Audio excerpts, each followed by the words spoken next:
hope you have had fun figuring out how to express emotions only using lines, shapes, and colors. I hope you created your own piece of visual jazz that you can be very proud of. This week we're going to delve into some compositional rules and some vocabulary, and I'm also going to lay out my expectations that will be due at the conclusion of this week. This will be your last week in art for the 9 weeks, so please make sure you get your drawing that you listen while you listen to your favorite song, as well as your happy, angry, and sad pictures turned in as soon as possible. Without further ado, I'm going to send it over to my computer to talk about balance and composition. As you set about creating your non-objective compositions, there are some things I want you to think about and some vocabulary I want to go over today. One thing I want you to realize is there are 3 types of balance when you think about two-dimensional art. There's symmetrical balance, where both sides are the same.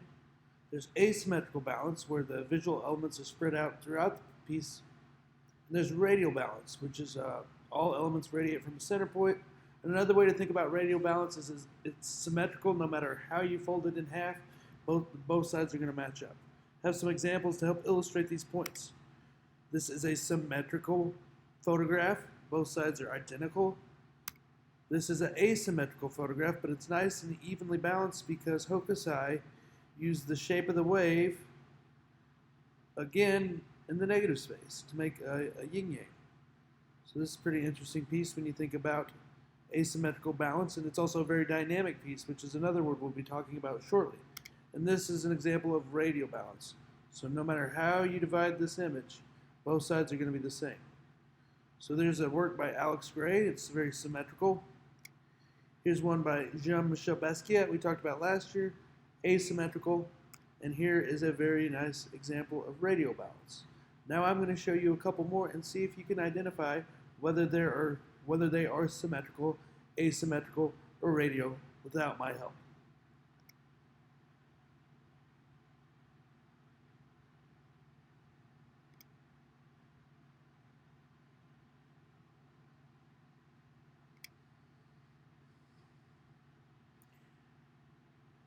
If your answers were asymmetrical for the crucifixion of St. Peter, symmetrical for the black and white photography, and radial for the Chicago Dome, you are absolutely correct.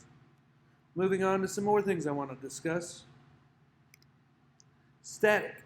Static is a picture that has a lot of horizontal and vertical lines in it. So it's very predictable, very stable.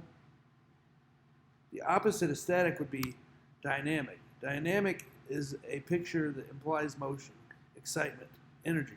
So if you look at this painting by Peter Paul Rubens, you see this to be very dynamic. And how you make a picture dynamic is you include lots of diagonals in your composition.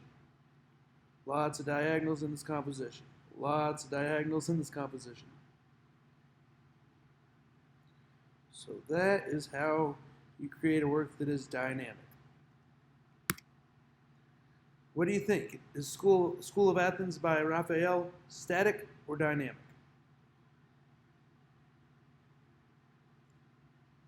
It is rather static.